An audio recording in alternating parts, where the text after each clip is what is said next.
Hi there, welcome to the Presgrove Case, to an arguably very important summary video passing on relaying information and key details amongst people of interest within the case, in which you, or most of you, may have never seen before, and for good reason, because at some point it was never public. Then at a later time it was technically public. But in terms of the timing of when to do it, never really an ideal moment. And I will give you a bit of a backstory in regards to that. But, when talking about the theme of Kaden, Pressy and Elisha Lee, following on with the last bits of coverage that I've done in the past and the original Partners in True Crime interview of Kaden Pressy exclusively, which was public, where I gave my thoughts and summarised in areas, added on, analysed. I'm going to do the same again today. But this is not part one. This is not part 1.2, that little 10-minute clip. This is part 2, the interview. The reason why I will not be showing any footage whatsoever is because the original intent behind Partners in True Crime, or at least up to a point, the intent was not to release it public. So in terms of footage and audio, I'm not going to play anything like that. Just wanted a disclaimer there. Just like how it was done in the past with that police recorded interview of Kaden Pressy, which was private, then leaked. I never, for the video at the time, I never used any of the proper footage. I just did a summary of it just to keep things kind of balanced and stable on YouTube as well. You know how it can go, copyright and much more. I don't want to cause any trouble there. So, feel free to listen in to what I've got to say. I'm passing it on with what I witnessed myself. That's what's most important.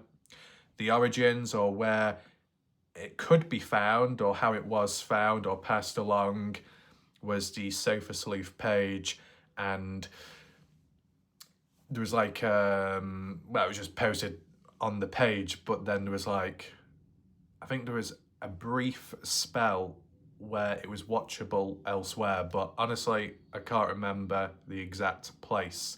Reality is, it was leaked in some way, or at least published in some way.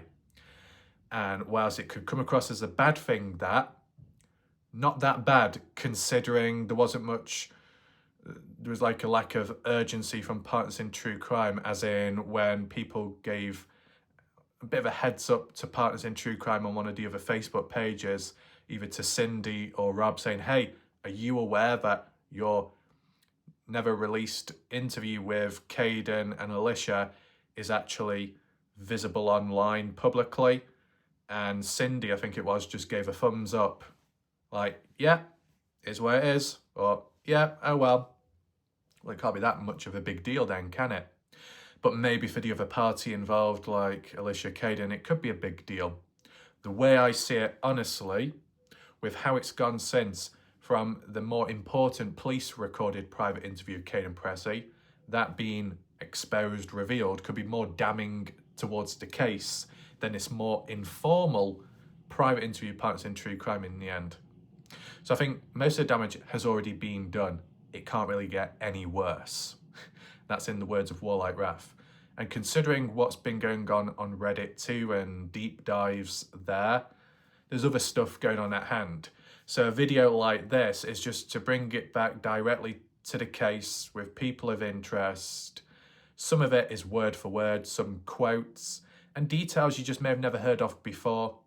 In terms of the timing, the reason why I said it wasn't ideal is because in the past you had people that were very passionate and others that just wanted one to hear it, to get an idea of what it was about and share one's thoughts. Other people were like, oh yeah, this is really dodgy, or it's bad, it's not good, negatives mentioned.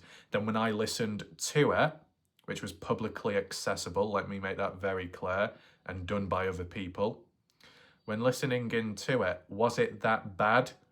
Honestly, I can't remember, because when it happened, it was a few months ago. Oh no, a few months ago? So you've been holding on to it all this time? Well, I've not been holding on to the video because I don't directly have the video in my hand, and I wouldn't want to hold it because with that can make you a marked target. But in terms of what I saw and listened to in the past when it was accessible publicly, making notes, bullet points, that's how I remember, okay? I've got the notes in front of me in my own writing, and I'm just simply going to read it out to you. If I never made notes, then I probably would have forgotten, right? As time passes by and nothing's done. I'll be honest with you, the quality of this video could differ to past ones only because of the timing. Back then, I wanted to do it. It was fresh, all ready, but there was limitations. Oh, from the dark side, not at all. No limitations there, but elsewhere. Respect one's wishes is where it is. But considering the way it is now, the way things have gone, and how other things have transpired in the background, I think it is more so the right time now. And considering how it's been handled previously, it shouldn't be that problematic. And it could raise some questions elsewhere too, which may need to be addressed and brought up more now than back then. Just want to give you these backstories so you get an idea, okay? Back then, it wasn't possible at all to do the video, but now it seems more appropriate, and it will still be controlled the same way as it has been every other time. So welcome to those watching this live premiere. Share your live reactions, live chat, located right-hand side of the screen. And if you want to share additional thoughts and comments, questions, whether you agree, disagree, if you're shocked or not, be sure to drop a comment down below in the video. It does help with spreading awareness and pushing the videos out there. And if you are interested in recent coverage by me on this case, you will find the videos top right the screen there, where the eye symbol is. Click there, you get the full playlist. And as well, shout out to those that gave support to the channel, such as last night with the super chats or super stickers. Very positive to see. Shout out to Sharon for her super chat as well yesterday on I think elsewhere or in the comment section. It was very good of them. And once again, happy birthday to Sharon once again in regards to yesterday. And with that being said, last thing, if you do want to support this channel, the practical way to do it, or an alternative way, is down below in the comment section where the pinned message is by me. There'll be a link to channel membership and a link to PayPal. With that all being said, it's probably best now to get into this video. As for the flow, as for my memory, it might not be as sharp as it was at the time of when I was ready to do it. I wouldn't say I'm ready now, but it's a better time now. So I'll just do what I can. And in regards to last night's video, if you wonder why the quality was blurry, it's because the video hadn't finished processing. And as you know with YouTube, they've been screwing me over the last week or two, because any video that I upload to YouTube, it keeps saying, oh, it's taking a long time to process, longer than usual. And it doesn't matter the quality of the video, it's just the length, I believe. Even if it's a 1 hour long video, it just keeps taking forever to upload. So to be honest, there's no guarantee that this video will be out the same day it's been recorded today. It could be tomorrow. So we'll just have to see how that goes. But that aside, I'm just going to start. So first bullet point to do with Kaden and Elisha, because in this particular part 2 interview, Kaden Pressy was sat alongside his mum, Elisha Lee. If you think back to the part 1 interview, it was just with Kaden Pressy, though Elisha was still in the same room in the background off camera and at times talking or whispering to Kaden. Could that be some kind of outsider biased influence, making the interview more unnatural? Because it's an informal interview, it doesn't matter as much. If it's a police interview, directly to do with the case, you don't want that background influence or interference.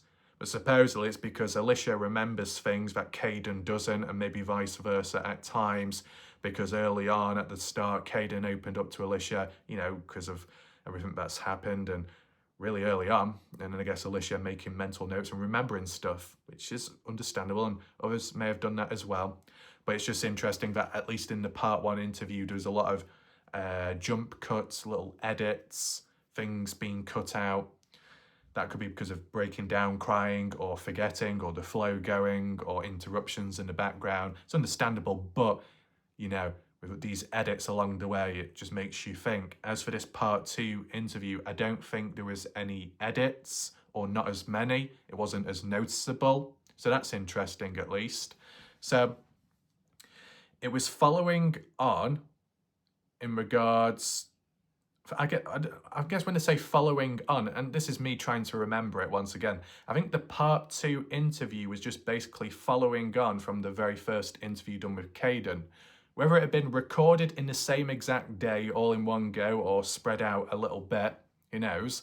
But one thing the host, or one of the hosts, Rob, said was that it's the same story as the Partners in True Crime interview as with Kaden Pressy's recording with OHP. And I think that's a retrospective look in which Rob is referring to the original Partners in True Crime Part 1 interview with Kaden Pressy exclusively and only, that Partners in True Crime interview, Part 1, the details that Kaden Pressy mentioned as for dates, timestamps and whatnot, was the same details that were said in the OHP private interview. That's what Rob believes. What? As you've seen, and I've done a video myself, and I reiterated it again in recent time, when you compare the police recorded interview of June 2024 with Kaden Pressy's July interview 2024 Partners in True Crime, there is a big difference in discrepancies of details and times. Kaden in the private police one says he was there Friday, Saturday. He first arrived on the Friday. And amongst those 2 days, that's when 40 people were at the party. But Kaden said in the Partners in True Crime Part 1 interview, the 40 people were all there Sunday night. And that Kaden had arrived first time round on the Saturday. But Mikey Lair, in terms of his police interview, I believe, Mikey Lair was wrestling Noah on Saturday, but Mikey wasn't there. Mikey showed up on the Sunday onwards, which is a bit weird. And there'll be more discrepancies as well. For example, Kaden Pressy in the Partners in True Crime interview says he was woken up at 2:43 a.m. And then in terms of going back to sleep around 3 in the morning, but the private police interview, it was maybe around 2:43 to 3 when he was woken up, but when going back to sleep, it was actually at 3:20, so 20 minutes later going back to sleep, and not actually seeing Noah present, but in the Partners in True Crime one, seeing Noah present. So there's a little bit all over the place, isn't it? And there was some additional details as well, discrepancies. It is what it is. There could be discrepancies because Kaden Pressy can only say so much in Partners in True Crime, which is a public interview, and then it differs to the one before that, the private one with police. You can say more, you can do more, because it's private, confidential. Well, didn't turn out like that in the end, but that's what it was intended for, private conversations. But to be honest, some details were also lacking in times from there compared to the public interview. Some details in the public interview which were interesting weren't included in the private one. So it's just a little bit all over the place, and it's not really been truly cleared up since either. So with that being in mind, there's a level of instability, and for someone like Rob from Partners in True Crime to say that the Partners in True Crime interview they conducted with Kaden Pressy is pretty much the same exact details and accuracy as the police recorded interview, far from the truth. So really early on in this part 2 interview, I was thinking, whoa, where is this going? Doesn't sound too good, at least my opinion, an observation only. I want to know your thoughts. Maybe we can do a poll in the chat.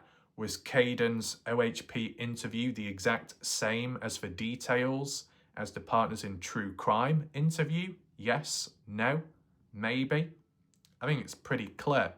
If you've listened to him, compared and contrasted, it's very easy to know the answer. And that's just an observation. Moving on. Elisha Lee does quite a bit of talking this time round because I think it was more about her, or the questions were more directed her way in this part 2 one.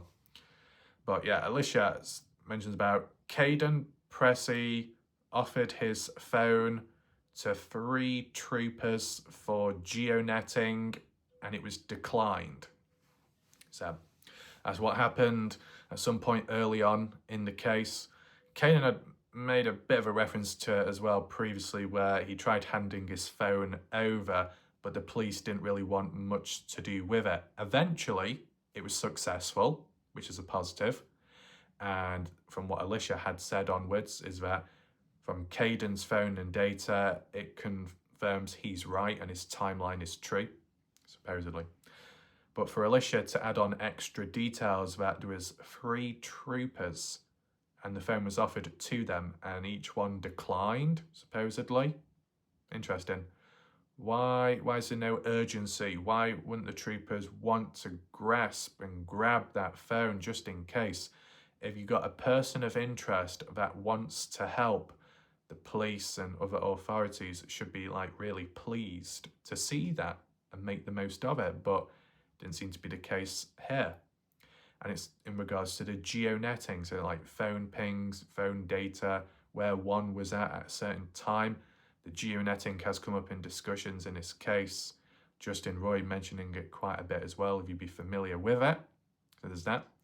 Elisha Lee then goes on to make a point about Kaden Pressy touching phone at 5:15. It proves his timeline before the 911 call. The 911 call being Tyler H and Tyler Hardy, 5:43 onwards. But Kaden Pressy touching his phone at 5:15, trying to remember that from my memory. I'm not sure if Elisha was referring to Kaden grabbed his phone, interacted and touched the screen to check the time, and then it was confirmed. But the bit about it being proved, linking on with the geonetting, is that, from my memory, is that to do with Elisha saying that once the phone has been handed over, the geonetting of the phone pings when a phone is accessed, used or touched, touch-based, app-based, it may track the time of 5:15 when the phone was activated or used by Kaden, which links in with Kaden's timeline, maybe. Next point mentioned, Elisha said retained an attorney. They had to get Kaden Pressy's data, the attorney themselves. So what? So police weren't cooperative. Other action by other authorities and means weren't followed up on. So it was like lackluster. In regards to the attorney, I think we've heard previously about a Dropbox file was created for the attorney and recorded interviews by Kaden Pressy and anything else was put into that Dropbox, and then the attorney had access to it, but supposedly also shared with other random people out there, members of the general public, got backstabbed, went wrong, and it was released public by different people or the odd channel. To be honest, if you got a Dropbox and it's for a attorney, it should only be reserved for that person and maybe the person of interest and absolutely no one else. I'm not an expert, but it just seems like the right thing to do. But yeah, so that the attorney had to get Kaden Pressy's data kind of implies that was a bit of a struggle. Had to go the extra mile to get a hold of it because others couldn't be bothered passing it on or handing it over, which is unfortunate. Lackluster again. You know, when other partygoers have cooperated with police and it's been good, vice versa, why is it so much more difficult for Kaden Pressy then? Who made it more difficult? Does anyone know? Because even if someone was to say, well, to be honest, when Kaden Pressy had left the party house at, 7 in the morning or onwards, depending what timeline you listen to, because he took the guys home, dropped them off one by one, whilst other people may have stayed, maybe, depending what timeline you listen to. Because Kaden left, if he remained and was interviewed by police, it would have been resolved and done much quicker. Who knows? What I'd like to know is, if Kaden Pressy has been treated a little bit worse, or it's been just more dysfunctional, what about the likes of Brylan, Mikey, Isaac, Rojas, who were in that vehicle with Kaden when leaving, preventing the opportunity to be interviewed by police in the moment because they were distant away from the place? If they managed, then why would Kaden be singled out then? So there's that.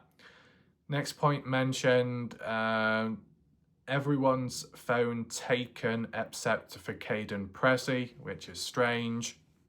Everybody's phone supposedly was taken at the end of the day, but in terms of the timing of it, it wasn't all at once.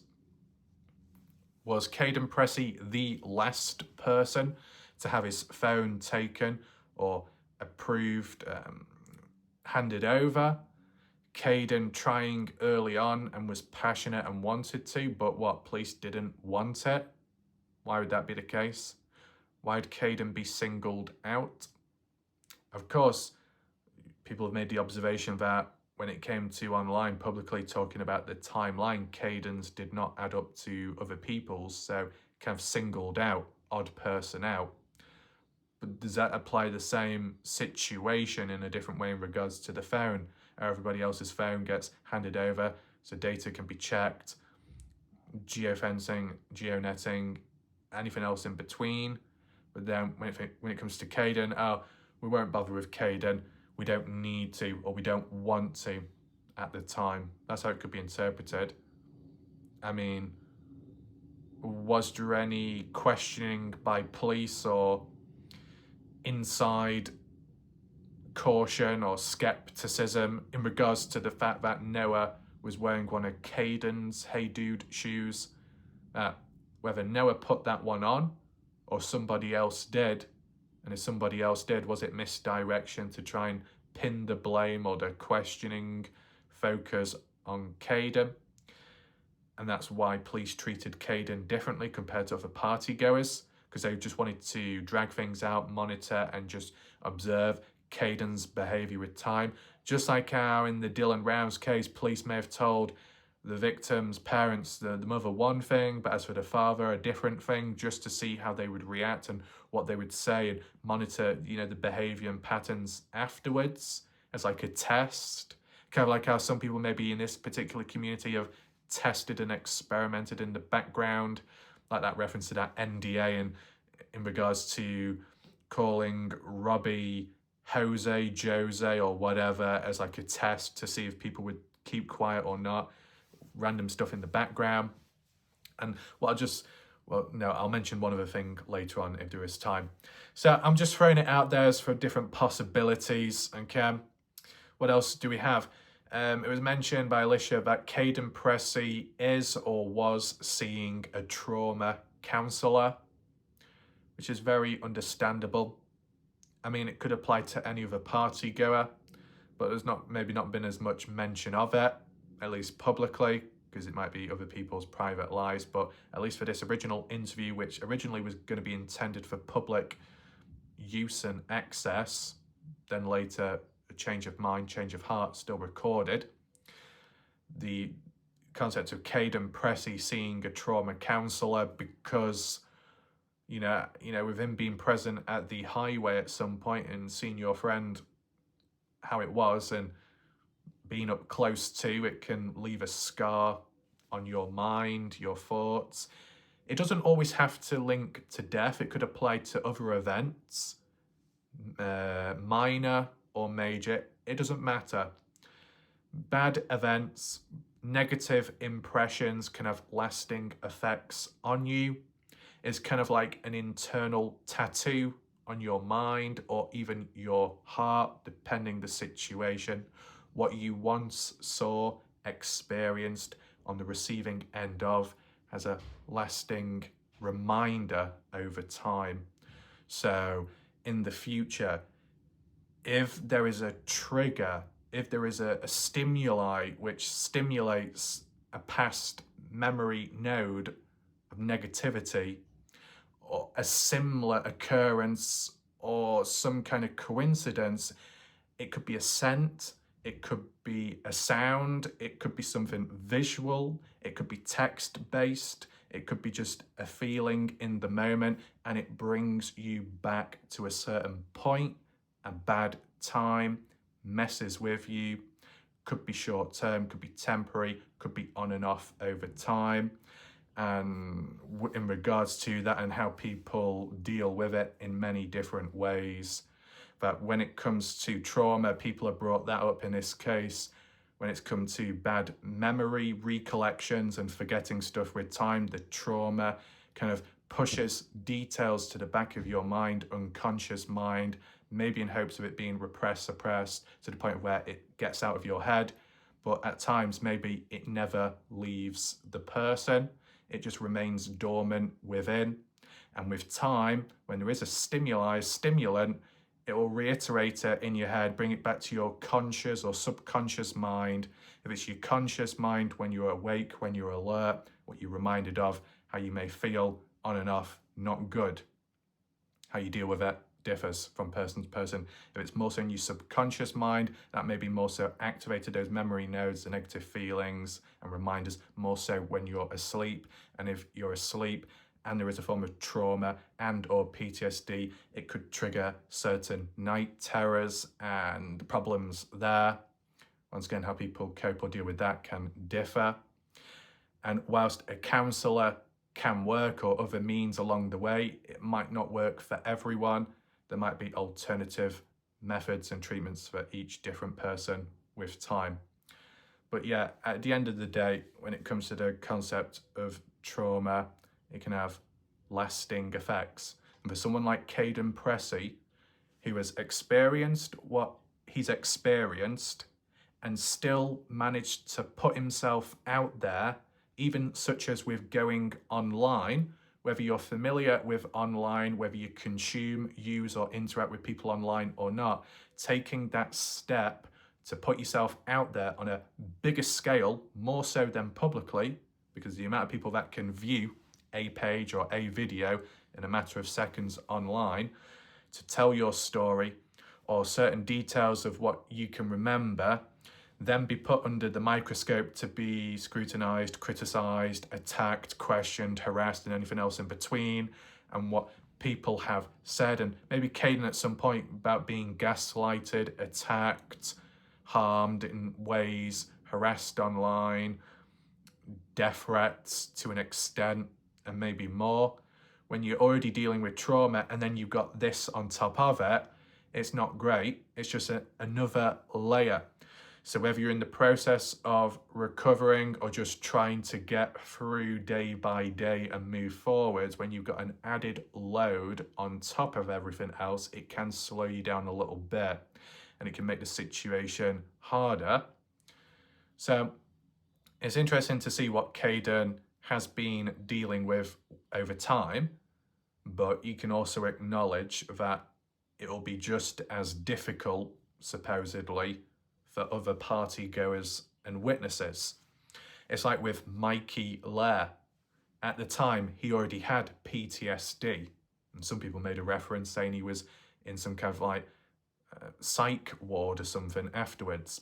Don't know how true that is. But Mikey had PTSD back then. What caused it? Don't know. But he ended up going to a party which had firearms and was somewhat loud.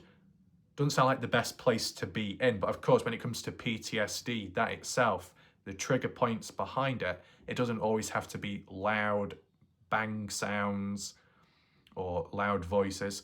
It might not always have to be to do with like bright flashes. It could be other stuff as well, even impact or a sudden jolt, all different things, major, minor, does not matter.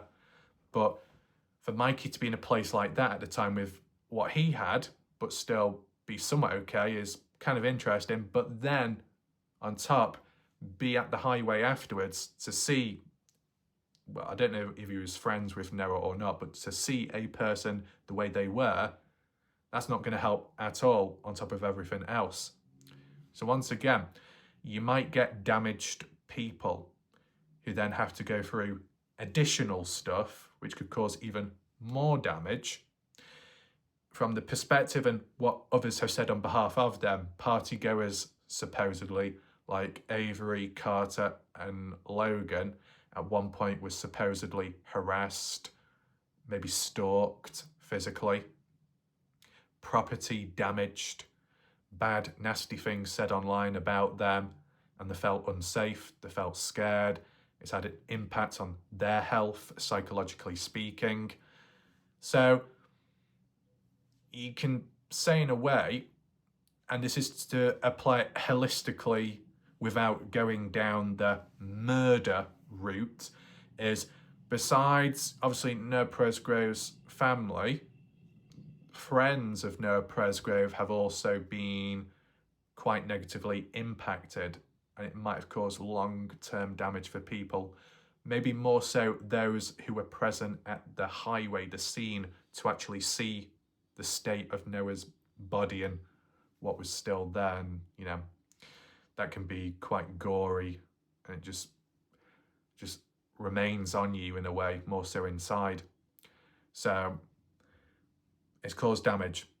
The question that could be put out there, besides what happened to Noah at the time around that day and onwards, ever since, in terms of the community online and the communication, like Facebook and whatnot, how much damage has been caused there for party goers and or family of family, friends of Noah as a whole? How much damage has been caused there? Does anyone know? Like the online discussions, but then more so maybe false claims made along the way, or unnatural behaviour to force an agenda, rushed at times, interrogations where it's a bit too forceful, stepping over the line in different ways from either side. How much damage has been caused there towards such as the friends of Noah Presgrove and maybe family? Just to put it into perspective, that's all. Next thing mentioned, Elisha Lee said about received threats, can't do much about it. So I don't know if Elisha was just referring to her herself and or Kaden Pressy, but they have received threats in different ways. And I think there might have been a reference to do with some like auto voice. I don't know if it was an echo device or some kind of devices in their household that were hacked into, but there was like a voice being said. Was it in regards to somebody is in the house? Someone has entered the house. I can't remember. Was it paranormal or was it actually real? Like a physical person? It's hard to remember, honestly, but these little remnants of what I remember and pick up on, if anyone wants to respond in the chat, if you've heard it yourself, you can. I know there was that weird time period, aside from this particular interview, of where supposedly Justin might have been hacked, and if not Justin, Michael Faye's Kaz was supposedly hacked, Elisha was hacked, and some other people back to back. What the hell was going on there? Not too sure about it. But you had that. What else do we have here? Rob mentioned about the party host had lawyered up real quick. That was just thrown out there. Party host, I'm guessing, mainly being Avery Combs, lawyered up quick. If you got nothing to hide, do you need a lawyer immediately? Maybe if you're just following with formal procedures just to be safe, to get the best outcome, it's the right move to do. But you can get people out there that are skeptical. That'll be like, well, if you've got nothing to hide, you don't need this and you don't need that. But if you're not as prepared, even if you are innocent, things can still go wrong.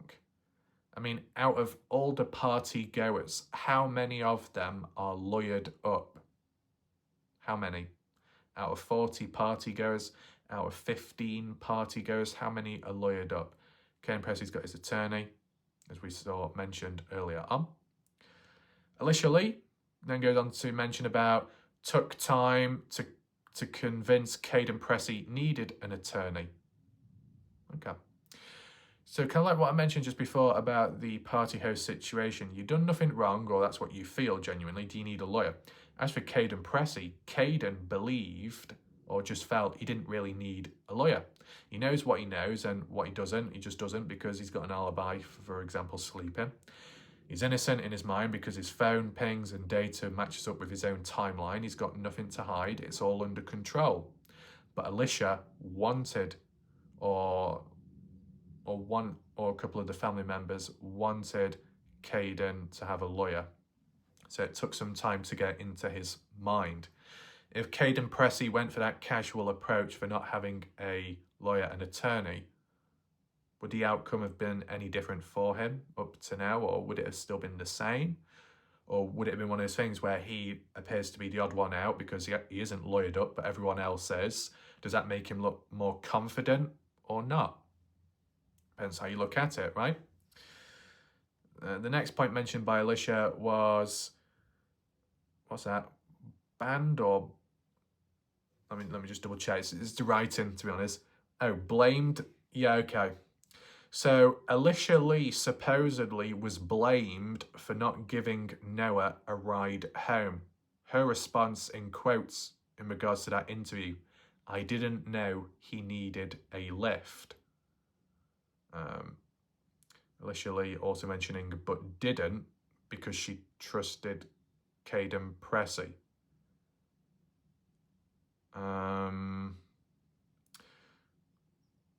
Oh, that's to do. No, forget about that. That's to do with another point about something later on. So, okay, yeah, it's just because I've done like 2 arrows. Elisha Lee. Oh yeah, there was 2 lots of being blamed. So yeah, besides Noah not being given a ride, the other thing that Elisha was blamed for at some point was hit and run whilst picking up Georgia. And to be honest, whilst that might have been said in the past, publicly, it's creeped back up in public discussion. That because of Elisha, depending which way she was driving and what vehicle she was using, because it involved going down the highway, even though the timing of it was earlier on, before Noah had actually walked away, somehow people were saying, yeah, well, Elisha driving on down probably hit Noah Presgrove and killed him, but just continued on like nothing happened. Some people could say that's ridiculous or crazy, but that's what people believe, that Elisha may know something. Elisha's covering it up, or Kaden as well, because of driving down the highway to pick Georgia and kill Noah accidentally in the process. Or if not kill, be aware or pass by the body but not say anything. That's what other people did suggest at some point. And Elisha brought it up herself because must have seen it, experienced it firsthand back then. Blamed for a hit and run whilst picking up Georgia. What I would like to know is, if Elisha was blamed for a supposed hit and run of Noah Presgrove, who was doing the blaming? Would it be people more so from the dark side, whoever they are? I only say that because at a point in time, if it was the dark side that believed it may have been a hit and run, and then the mention of Elisha being down the highway, adding one with another to get a possible result, and then blame in that direction. Who knows? If you want to add context, you can do so down below. But it's just a bit crazy if people are blaming Elisha for a hit and run when picking up Georgia, when it comes down to the timing of it. But was it Tim Daniel that mentioned something about 3 in the morning onwards, or 3:15 in regards to Georgia? And when I say brought up by Tim Daniel. It doesn't have to exactly mean from his mouth, but if he did a repost of comments where there was details and times conflicting with one another by others in regards to when Georgia truly left the party house. What we last saw was it Breely's older sister or some of the girls decided to come on down, or their sister came on down to, two girls came on down to give Breely and Georgia a ride back home where they needed to be or so, but at least one of the older sisters drove Breely's car because Breely and Georgia were too drunk.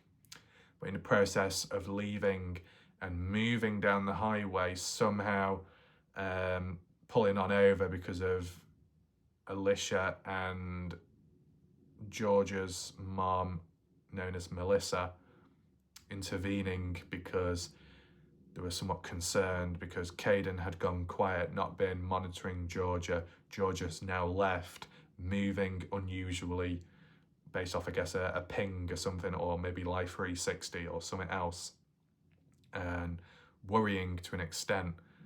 But contact must have been made somewhat quick, because how far would they have made it down the highway until they needed to pull over and exchange people?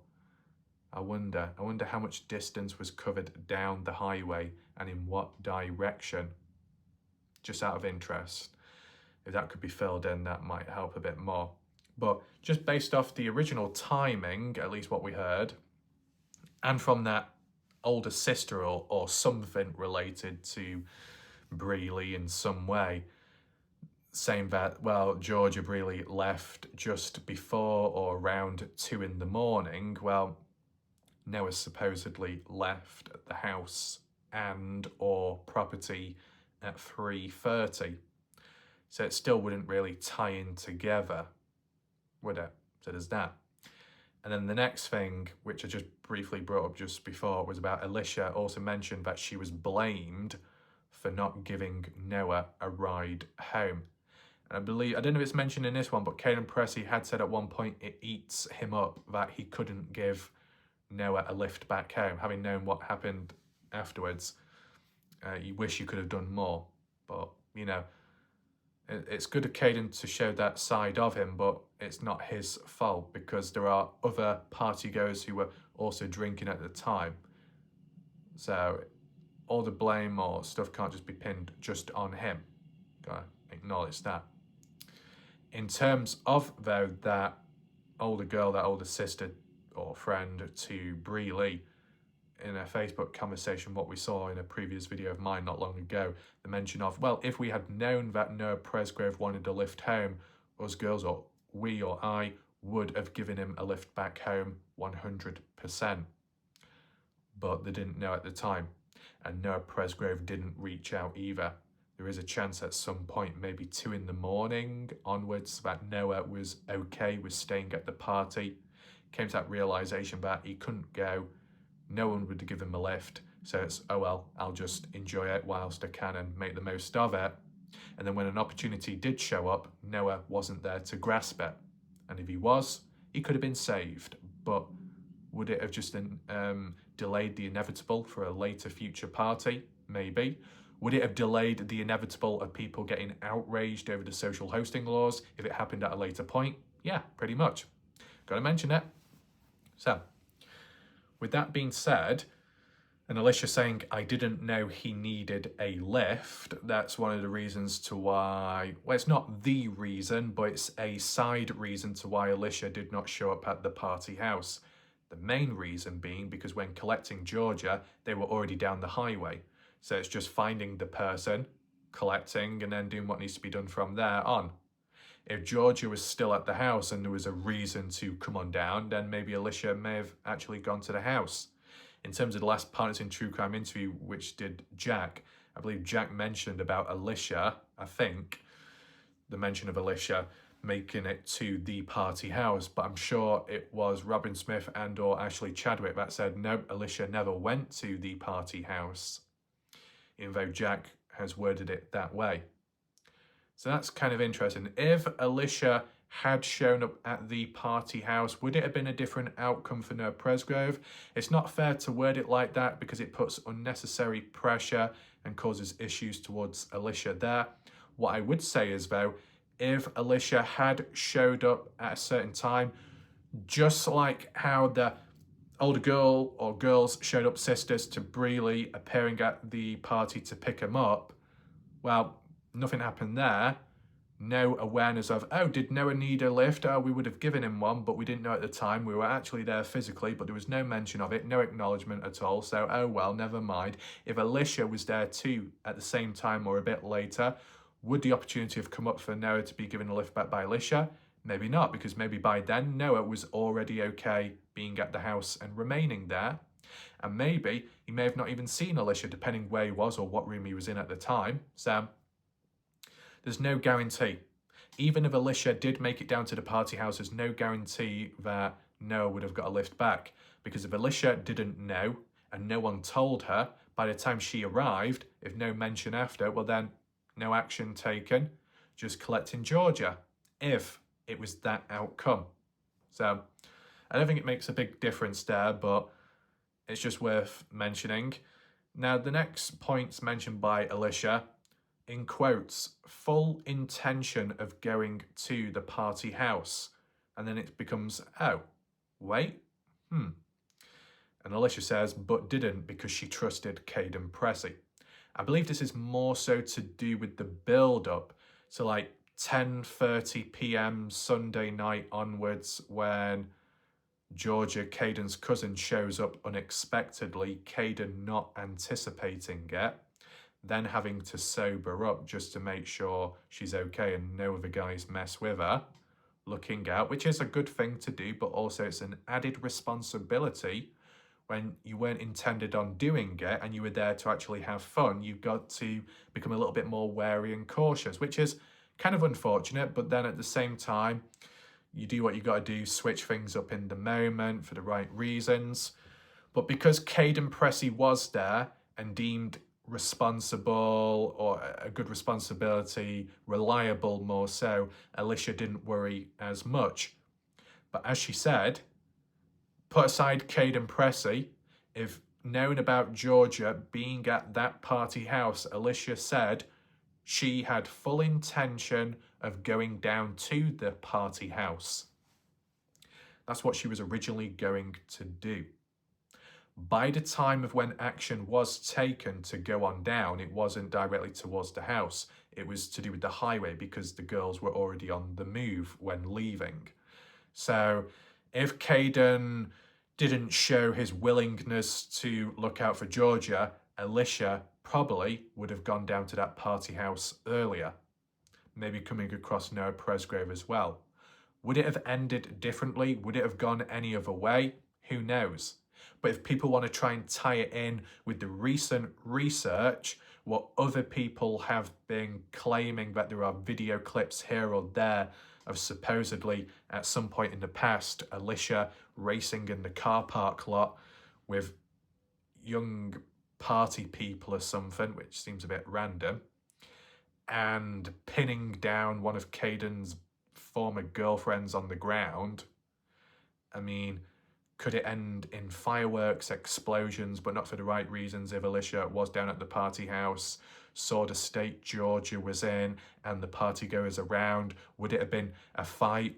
Would it have gone wrong? Could have been a lot of anger, complaining, frustration, arguing. How dare you give this person alcohol? How dare you supply my niece with alcohol? How dare you allow them here and with different age individuals? This is unacceptable, and any photos been taken. Ooh.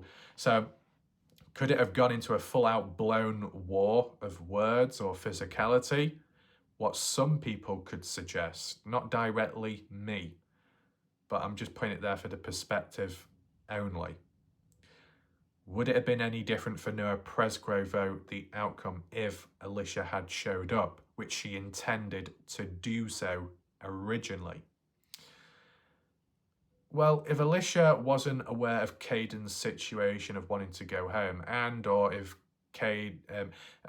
Noah wanted to go home and Elisha was aware of that at the time, there was that awareness, would have been different. But if Noah had been quite okay by then, settling at the party and being with people when Elisha comes down, and no mention of it, then it wouldn't have been any different. I don't think it would have been any different, to be honest. Would it have impacted the timeline greatly? Maybe not. There's no like guarantee there. You can let me know your thoughts there, whether that be in a poll, a chat. Would it have been a different outcome in any way, shape or format if Elisha had truly showed up at the party as she intended to do so? Yes or no? What's the next point then? Elisha Lee, partygoers posted photos of Georgia online. What? That's weird. Partygoers posted photos of Georgia, 15 years old at the time, online. Where? Snapchat? Twitter? Facebook? Who? See, the reason why this is weird is because the only photos and footage what we have seen of Georgia is from Kaden Pressy's point of view. The one at 10:50 p.m. Sunday night, showing it as proof to Elisha to say, hey, look, Georgia's here. She's okay. She is safe. I'm watching over her. No need to worry. And Elisha was okay of that. Hence what was mentioned earlier. Didn't go down to the house because she trusted Kaden Pressy because of that communication. But then later, what was it, 1:48 a.m. or something onwards Monday morning, that Georgia was sick, throwing up outside. Kaden Pressy taking the photo supposedly to then post it, share it to Elisha via Facebook Messenger to say, hey, look, Georgia's not in a good way.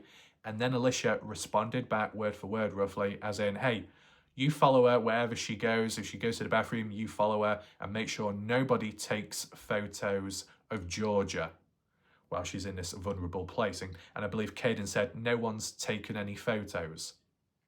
So why is Elisha in this interview saying that party goers, more than one party goer, were taking photos of Georgia, when Kaden Pressy, who was actually there, said no photos were taken of Georgia? And at least what we've publicly seen ourselves, not seen any other points of views from other party goers recording or taking photos of Georgia. So why is Elisha mentioning that then? A bit weird, isn't it? Next point mentioned. Kaden Pressy mentioned that he talked with the attorney and then quotes, Kaden Pressy wanted justice for Noah regardless of what happens to himself. Kind of roughly in the words of Kaden, what he was getting at. Regardless of what happens to him, Kaden was willing to go all in, all the way, as long as there was justice for Noah. So in a way, you could interpret it as Kaden Pressy was willing to sacrifice his freedom, if anything did go wrong, just for justice. Could that be interpreted then as if Kaden Pressy felt guilty for being responsible, he would take the punishment because he still cares about Noah? That's when you start going a bit deep there, but it just shows that Kaden is determined and willing to cooperate regardless of outcome because he cares about Noah. Would other people be willing to go to those lengths regardless of outcome for themselves if it meant justice for Noah? You could say that to an extent, as in how it's been mentioned on behalf of others representatives that other party goes to girls were very cooperative with police early on, wanting to communicate and get on and get things moving forwards maybe. That's how it could be interpreted. So that's some of the notes. We've got some more, which I'll try and get to now. As said, there's a handful of them. I hope the timing and whatnot is okay today. And the lighting as well. So what else do we have here? Kaden Pressy. So this is where there's a bit of a backstory in the past, before the party, when he was younger, like a year before the party or so, that at the age of 18 years old, Kaden Pressy did go to jail once for being drunk in a vehicle, sleeping. So people could say, oh, naughty Kaden and whatnot, and some jokes made in the Partners in True Crime podcast at the time. And some people could say, oh, well, you know, someone's got a past here, they've been in trouble with the police, or it could time with the case this time round. And if anyone did get outraged for that mindset, got to put it into balance and perspective that there have been people from the other side that have maybe done a background check on people of the dark side who may have a past and tried applying that past to the present or at the time of the case. Yeah, you want that full perspective and balance. Mention it both ways. But although it could sound bad, getting trouble with police, the context or backstory was somehow Kaden went somewhere in his vehicle, then got drunk, his vehicle being in a car park lot, Kaden not intending on driving because of drinking, but sleeping in the vehicle, and police coming across him, and then I guess whatever, breathalyzer or some kind of questioning, finding out he's drunk and being in trouble. I don't know about all the laws and crimes and this and that. Drunk driving, obviously not a good thing. You're going to get in trouble for it. But if you're drunk and you're not operating the vehicle, you're just simply sleeping in it until you sober up and get better, you shouldn't get in trouble for that. But, you know, maybe different places, different laws and rules can be very strict. I don't know, but that's just my opinion. This, you know, event that happened to Kaden in his life a year before reinforces, and mentioned by himself, the reluctancy in giving Noah Presgrove a lift home. As much as Noah may have wanted one, and as much as Kaden Pressy may have wanted to give him the favour, because he had been drinking at the time, despite, he said, sobering up, but still blood in the system, blood alcohol levels, not wanting to risk it. So by not wanting to risk it, you don't want to get in trouble with the police again. So you got to turn Noah down, which is understandable. It is what it is. Trying to be responsible, trying to adapt from past mistakes. Fair enough to Kaden Pressy. But, you know, in terms of 7 in the morning or onwards, when Kaden did leave to drive back home with the other guys, had Kaden sobered up by then properly? Must have been, or you would think so. Because if he wasn't, if Kaden was in the same way as he was Sunday night going into Monday morning and turning down Noah, following on to later Monday morning, then I'm guessing Kaden would have remained at the house with the girls and anyone else in between until police got there. Would that have been a different outcome for anyone? Who knows, but just wanted to put it out there. Elisha Lee then goes on to say, roughly in quotes, Kaden Pressy tears... As for Kaden Pressy, it tears him up for not taking Noah home. Okay, well, we've seen that in the words of Kaden himself. That could well be one of the Facebook or the Facebook statements by Kaden on Facebook in the past. Even though Kaden being responsible, learning from his past mistakes, not wanting to get in trouble with the police again, but at the cost of that, having to turn someone down, not knowing what was going to happen next, but when you look back and reflect retrospectively, you're thinking, oh, shit. And it's on your mind. Well, would that be as a form of trauma? See, this is the thing. Whether a bad event happens to you directly, which causes trauma, or something indirect causing trauma or not, it can mess with your mind.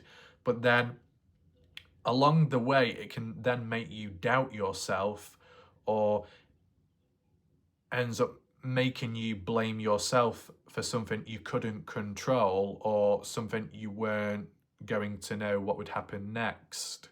Does that make sense? And then you keep replaying it over in your head in the future. What would have happened if I did this? What would have happened if I did that? It doesn't just have to apply to this doesn't have to apply to this supposed murder or accidental death of Noah Presgrove. It can apply to other situations in life where you could be on the receiving end of something, or the last person in the presence of an event or someone in which then something bad happens next, which you could have been a factor which could have changed the outcome of whatever, but you weren't to know at the time.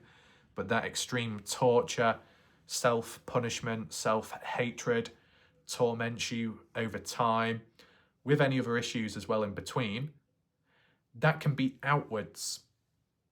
As for inwards, that could be a bad event which occurs directly to you, inflicted by somebody else, and despite you being the victim, you end up blaming yourself, as in you're the reason for it happening, when you're not to blame, but that's how you think or feel at the time. And then it could get deeper as well, saying, oh, they only did what they did to me is because I was asking for it, or I deserved it, or if I reacted or said something differently, then they wouldn't have done it and it would have been all okay. But, you know, the act of blaming yourself is just a measure as to how much damage that monster did to you in the first place. So inwards or outwards, damage can be caused. People can blame themselves when they shouldn't have to, but they can't help it. That's what needs to be acknowledged as well. It's okay saying to someone, oh, don't blame yourself. Oh, it's okay. Oh, you're the victim at the end of the day. Don't worry. It can come across as a bit patronizing. They react the way they do. It is what it is. It's just how they think. You can't take that from them. You just provide perspective, and that is all. And then see how things go with time. It can be a long process.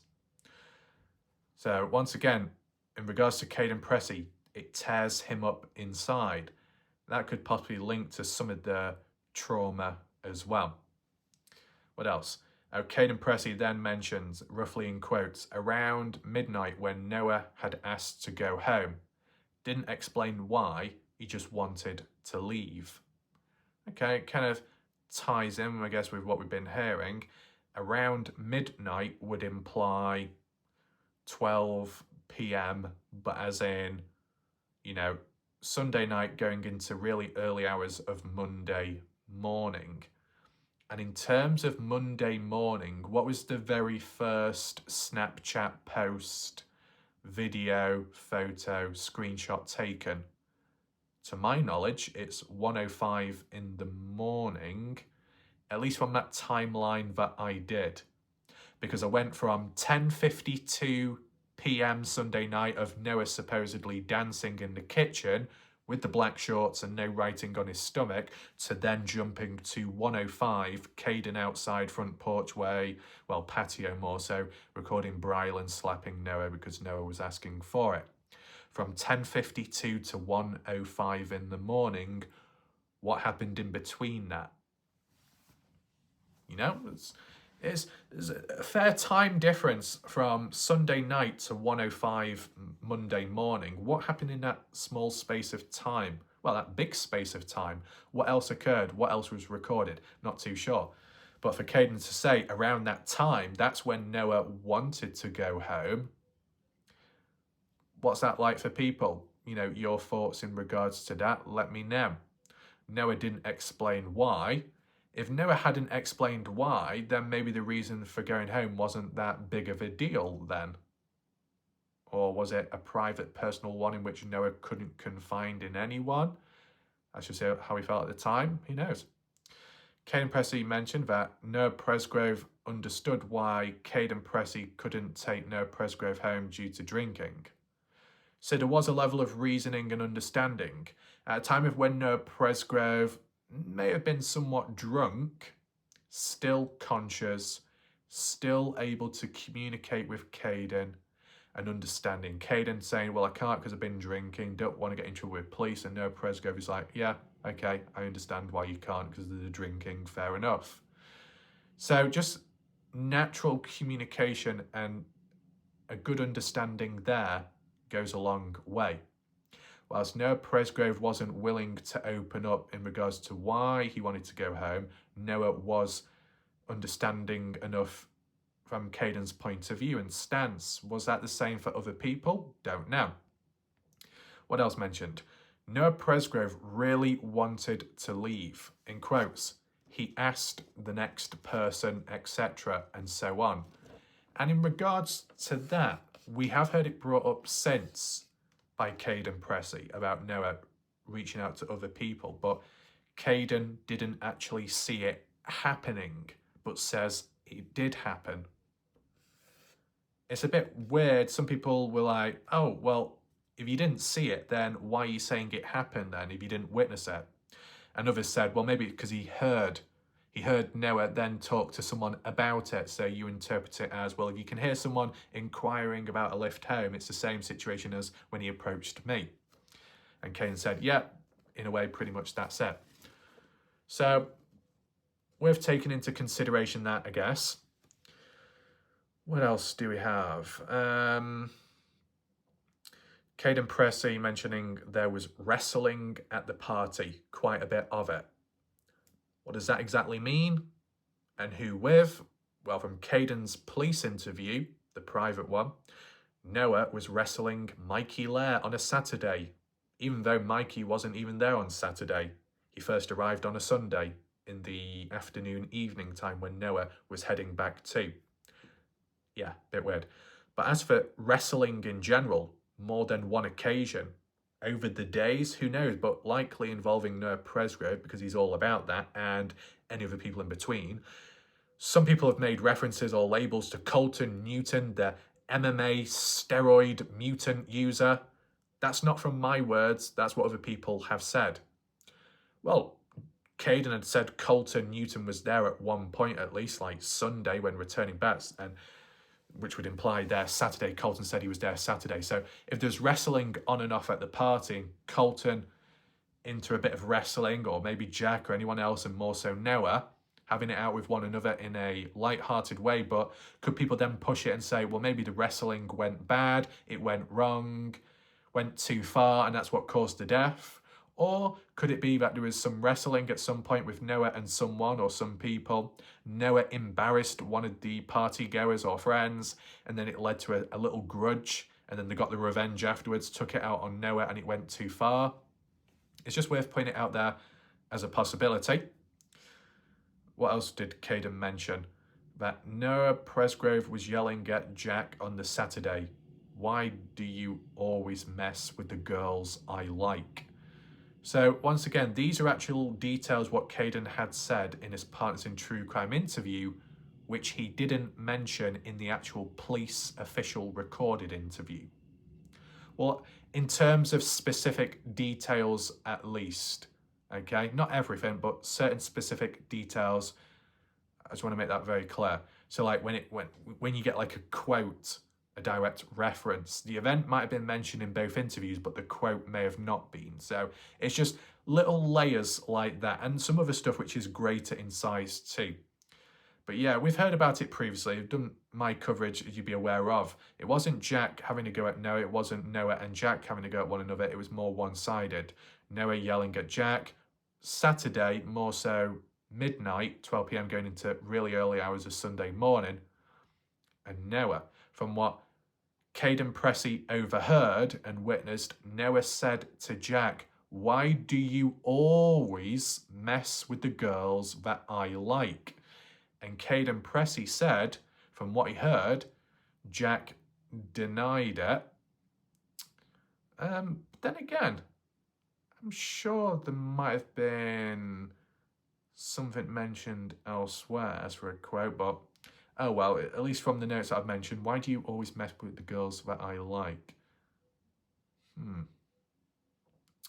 Jack denied it. Oh wait, actually,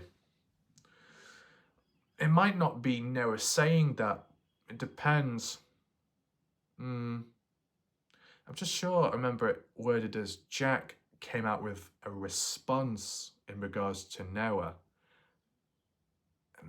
As I said, it's a while ago now. Either Noah said that quote, or Jack may have said it for the reasoning behind flirting with Noah's girlfriend at the time, and that kind of rings a bell in a way.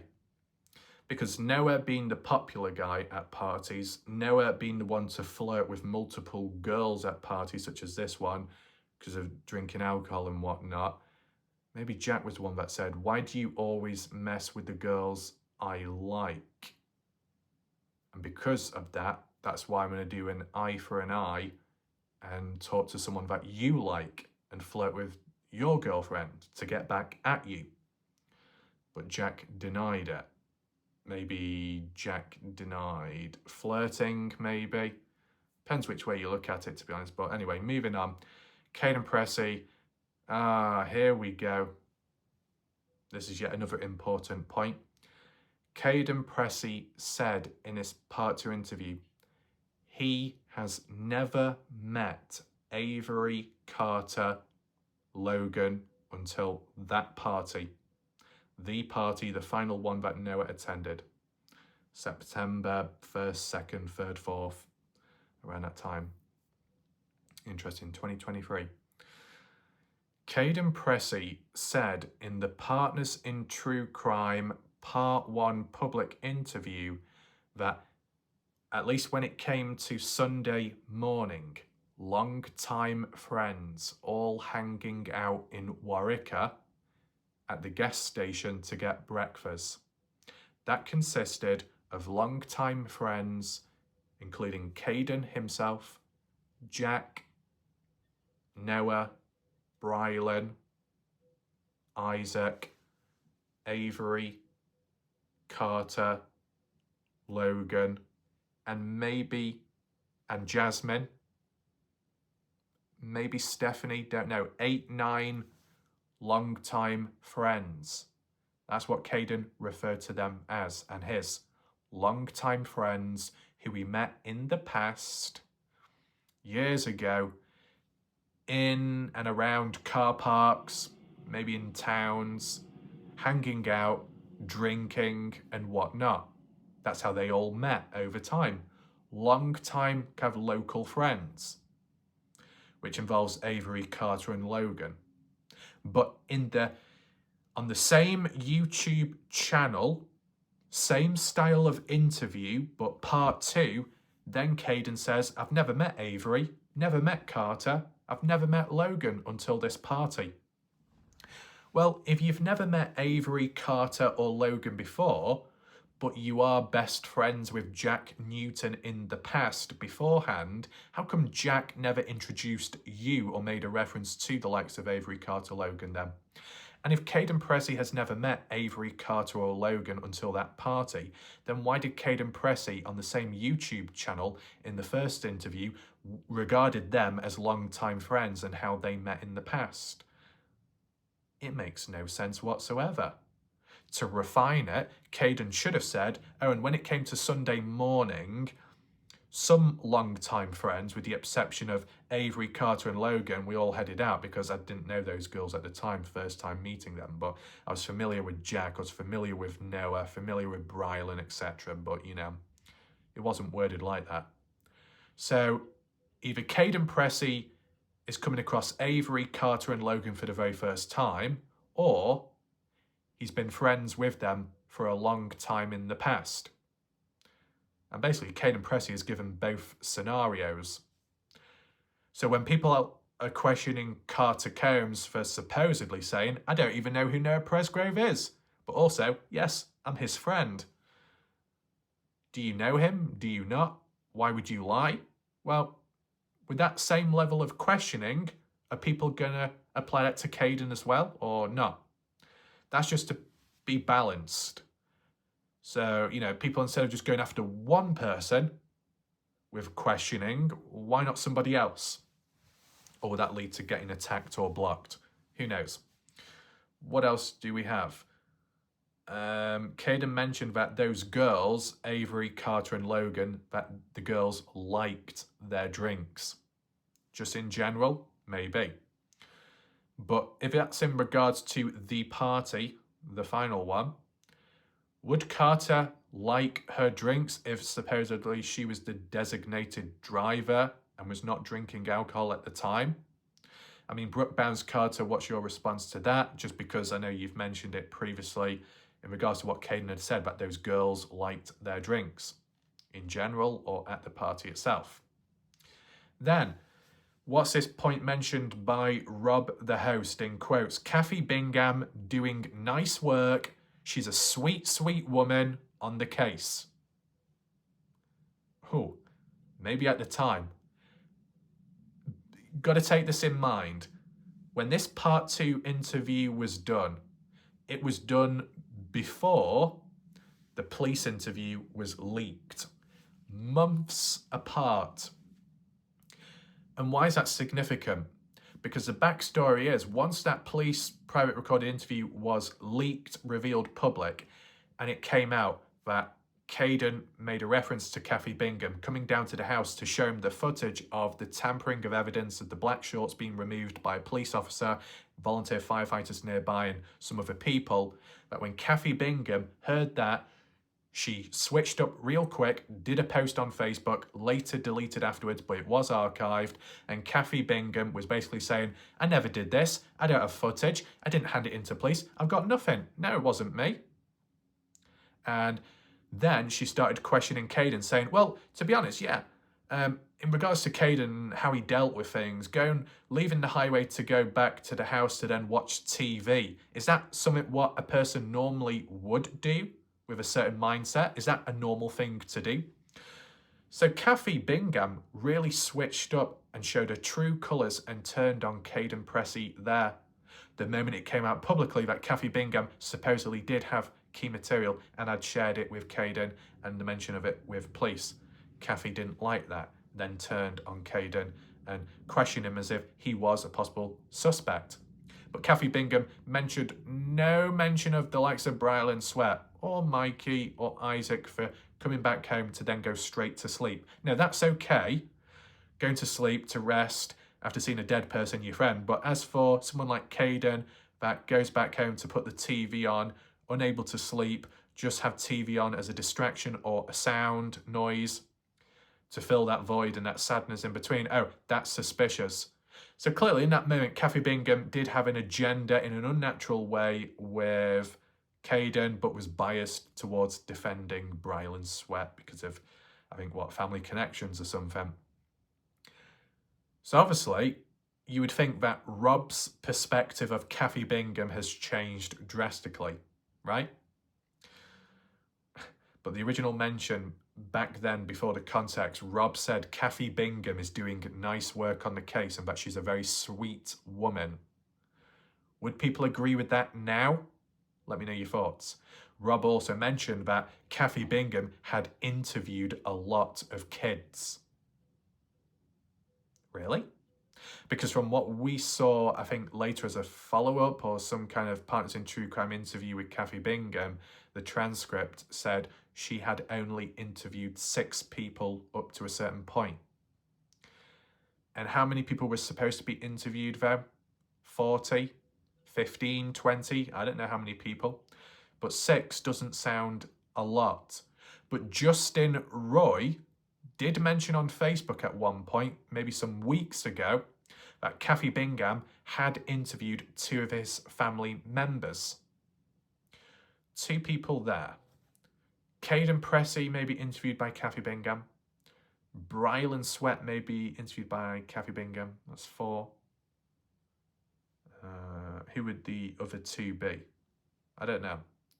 It's just interesting, isn't it? What else? Rob mentioning, she knows everyone and families. Conflict of interest? Yeah, I don't know if that was mentioned directly by Rob or on behalf or if Elisha or Kaden chipped in, but just to mention in that part 2 interview about Kathy Bingham knows everyone and the families and kind of the reason why she stepped in as well early on. Well, that should be a big issue to begin with, especially if you're in a role of a private investigator and you know these people and you're connected to them, related to the odd one. Why would you be getting involved there with that work? That would be a conflict of interest, and it basically showed down the line. And what else? Did it professionally, plus handed it to OHP. What? Maybe the interviews, maybe certain interviews possibly, but did Kathy Bingham do a professional job and hand everything over to police? Because at least from Kathy's response at a later point onwards, amidst the leaked interview of whatnot, she changed up in what she said or what she did. So it's worth making a reference there. And then we'll just move on to the last few notes, if you just bear with me for a second. So Elisha Lee mentions that Kathy Bingham, also known as the initials KB, for anyone confused, Kathy Bingham interviewed Kaden Pressy 2 times before the house visit. Interesting. And I'm guessing, well, not guessing, more so, with Elisha referring to the house visit, that would be the one which was proven by CCTV footage where it showed Kathy with a phone, showing it to Elisha, and then mentioning about something to do with police of some sort and movement on the device, even though others say it's not a video, it's a photo. I think that's what Kathy was getting at. It's not a video, it's a photo. But to be honest, there can be some crossed wires there. But I wonder how those interviews went. Kathy Bingham and Kaden Pressy. 2 lots of interviews before that house visit. The dates, the times, the year was not given. If there's any backstory or grey areas that can be filled in there, that could go a long way. The other mention, Elisha said, "We have very good CCTV cameras, top of the range." Well, in fairness, better, more reliable than the party house, but those CCTV cameras, even if they're considered top of the range, they didn't zoom in. They didn't focus in that well on the device what Kathy was showing Elisha. It's okay for Elisha to say, well, I saw this and I saw that on that device. They can't expect us to see the same thing because of the angle, the height, the distance, draw distance, the quality as well. Yeah, we zoomed in and we enhanced it, but it was very blurry. You saw a bit of movement on that phone, so like from a video, but still, it was very blurry. And for some people to say, oh yeah, there was a body on the screen, you could see Noah's body clearly there on the phone. You can't, it's just grey blotches and patches. You could assume it's this and that, but from, our perspective, you can't know for sure. Elisha can, because she is seeing the device up close. We're not seeing it up close. We're seeing it from up there, looking down at a weird angle, trying to make sense of it. The whole point of that CCTV camera was to be used as evidence to back up and say, well, Kathy Bingham did arrive and did show up at a certain time. An attempt was made to show some kind of evidence from one of her devices. So, yeah, there's that. Elisha Lee mentioned Kathy Bingham wanted to hear Kaden Pressy's police interview with Anthony and Ross. Oh, did she now? Was that before or after the interview was leaked? Well, obviously, it would be before the interview being leaked because this part 2 Partners in True Crime interview with Kaden and Elisha was recorded before the police interview was exposed or leaked, from my memory, okay? Why would Kathy Bingham want to watch that police interview, which had Kaden Pressy mention one of the details, such as with Kaden saying how Kathy Bingham came down to the house a different occasion and only showed, from how it was worded, Kaden, the highway footage, tampering with the black shorts being removed. If Kathy Bingham saw that interview, then would there have been that outburst publicly later when the interview had been leaked? Because whilst Elisha says Kathy wanted to hear the police interview, there wasn't a mention of it actually happening. Did Kathy Bingham want to listen into that interview so then she could pass any details on to any other party goers possibly in the background? You never know. Because Kathy Bingham may have not got what she wanted at the time from Elisha. When Kathy did get to hear about the interview and the details, what Kaden had said in that interview, the private one, by the time that happened, it was exposed and released public. So Kathy may have wanted the juicy details privately in the background, didn't get what she wanted, but then when she did get what she wanted, by then got more than what they bargained for, because with her being mentioned in that interview and it being released publicly, it kind of put her into a messy situation, or that's how she felt, and was like, oh, no, I don't want to be questioned or have any responsibility on me. No, I've no part within it. Interesting. So, in regards to this interview with Anthony and Ross, I've got to try and keep up with it. Is Anthony the same Anthony Linares that Kaden Pressy had phone called in the car on vacation for the very first time around because of Justin Roy in the background telling both parties to communicate with one another? Is this the same Anthony, Trooper Anthony? And in that phone call, whilst Kaden was on vacation and was briefly calling Anthony, and then they were saying, like, we'll arrange an interview or a meetup sometime next Monday or Tuesday.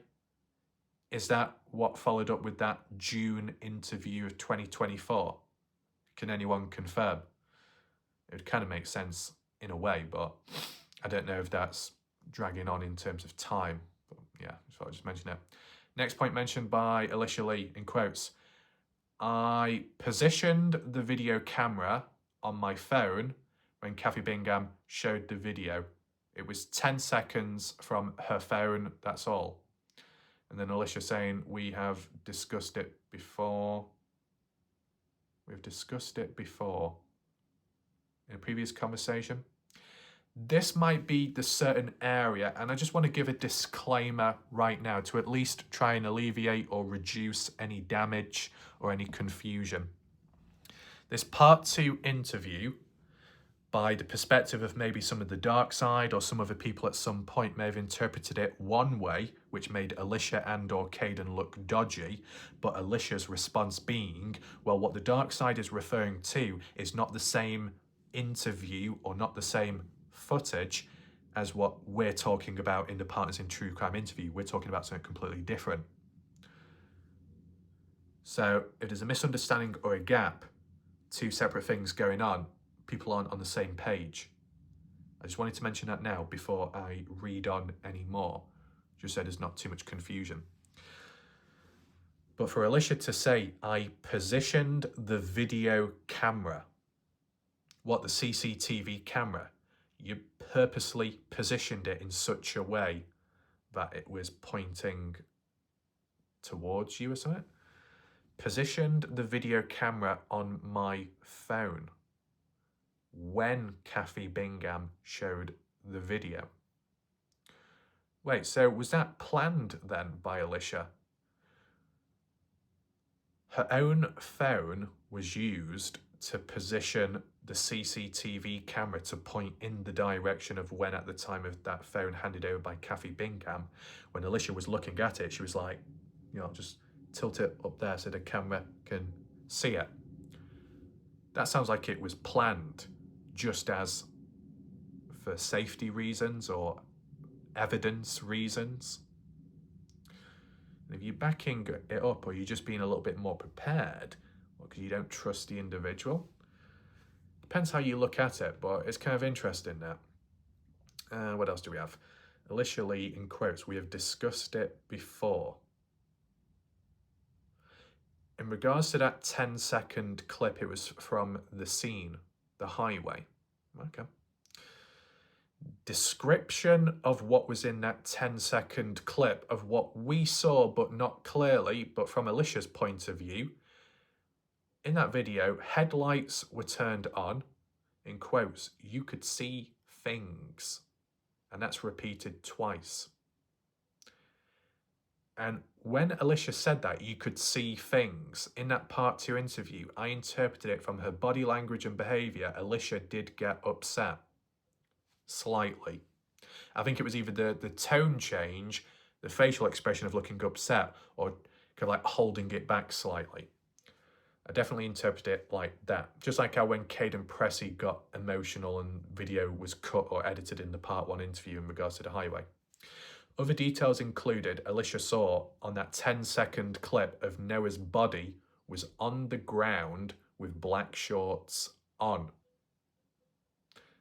There we go. There was a firefighter, a police officer present, but the quality was blurry. And there was no audio. Why was there no audio? Normally when you record a video, there will be audio. Elisha said Kathy Bingham was at the house from 7 to 9 o'clock. It's a fair bit of time. And what else? 19 minutes, 40 seconds into interview. Is my son in the video? Oh. Yeah. I don't know if that was mentioned in the partners in, well, it would have been mentioned in the Parts in True Crime Part 2 interview, but I think it might have been also being brought up by maybe Elisha in a text conversation in the past. Sure. Is my son Kaden in the video, the highway footage? Is he or isn't he? Some people interpreted it as like a form of doubt, as in, oh, why are you inquiring about it because you don't trust your own son, or because you feel he might have been in the wrong place, wrong time, and you need to get an idea of whether he was there or not, just so then you can try and work out some kind of alibi. That's how people could interpret it. But to be honest, if I just be honest with you, even if I don't quite get the grasp of the bigger picture, from the details and the info, what I heard and saw there was very interesting. Maybe not completely damning, but interesting.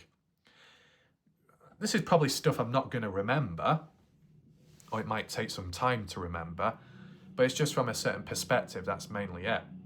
But there could be a divide. See, at the end of the day, my interpretation of it is CCTV footage at the Pressy household. Kaden there, Elisha there, Elisha's husband, Kathy Bingham too.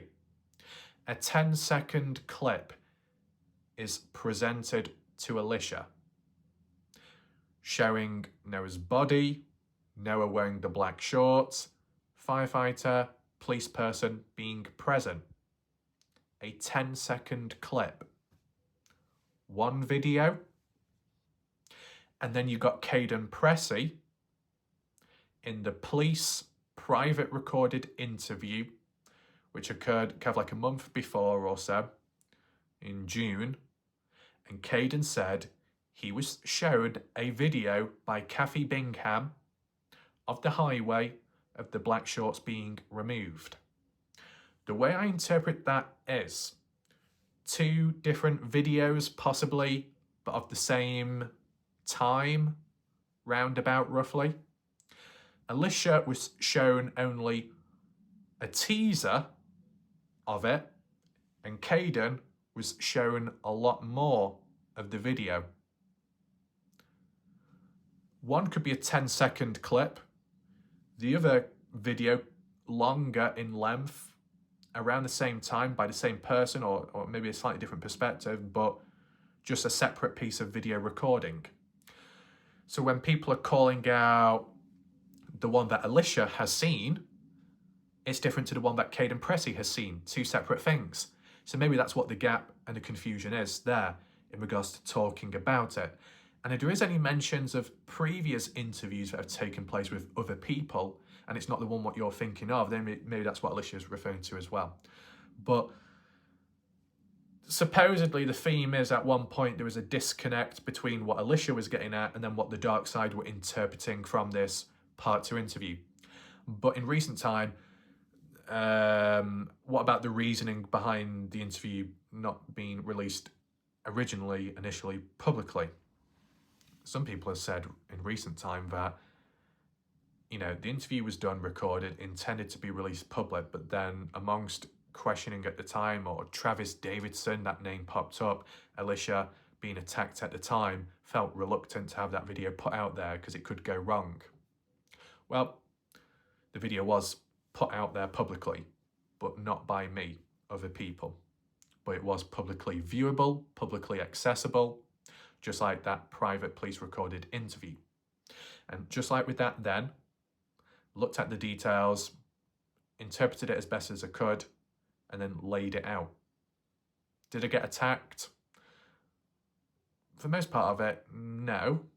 There might have been a little bit of disappointment from some, which is understandable, but once again, when it's already released public, the damage is already done. The original people behind that and the intent behind that, problem. People that follow afterwards, are they any better? Oh, if it's publicly viewable now and no more action has been taken to take it away or delete or privatize, then Obviously, it must be okay to look at. See, that's the thing. When I think about it now, if people were disappointed or frustrated in the background with my coverage on that private police recorded interview, which then became public, and I basically listened to it, I made notes, I did commentary, no footage directly included at the time. I'm just giving like a witness statement of what I saw.